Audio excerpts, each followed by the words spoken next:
Suns traveling to San Antonio with the Spurs had a pretty rough first half.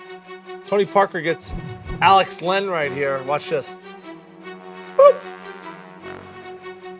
The Frenchman, he's able to finish, but Suns led by 6 at half, and then third quarter happens, and you can imagine what happens in San Antonio. LaMarcus Aldridge, he had 27, and then Pau Gasol gets the same haircut as my mom. He had 17, 16 to be exact. Spurs win this game by 21. I mean, this is what we expect, right? Well, no Kawhi Leonard, so you always want to see how you're going to play without your best player. But Tony Parker had 20 tonight. He hasn't had 20 probably all season, but Pau Gasol puts up a solid double-double as well. And Manu Ginobili comes off the bench and gets 12.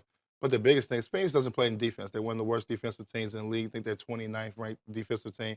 Give up 119 points the other night. They gave up 131 to the Houston Rockets.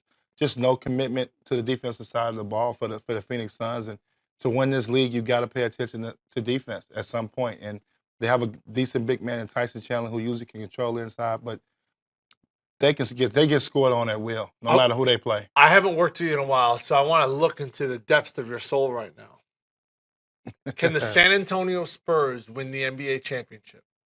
Yes, they're deep enough. You saw from game one. They can beat the Warriors and then the Cavs. Well, you saw from game one of the season, obviously, they can punish you inside. They have a superstar, Kawhi Leonard, who I think has learned his lesson from last year, where Kevin Durant clearly outplayed him in the playoff series. I think he's much more aggressive. I think he's willing to take those 20, 25 shots that's needed. LaMarcus Aldridge is playing much better than he did last year. He feels like he'd be a better fit. And it takes a while. Pau Gasol is going to be there at the end of the day. He can play defense. He can score. He has experience. He's won titles. It's just a matter of Tony Parker can get back to playing to a certain – he doesn't have to be that all-star level, but we can't have 3 points and 6 points. He has to be able to put some pressure on point guards. And Patty Mills has been terrific this year and kind of covered from him. So if they can get some play out of Tony Parker and Pau Gasol can get back to playing the ball where he's capable of playing, they have a legitimate shot because they're big and the X factor, Popovich. He would know. Twan's been there before. He says the Spurs are legit contenders. I have my doubts.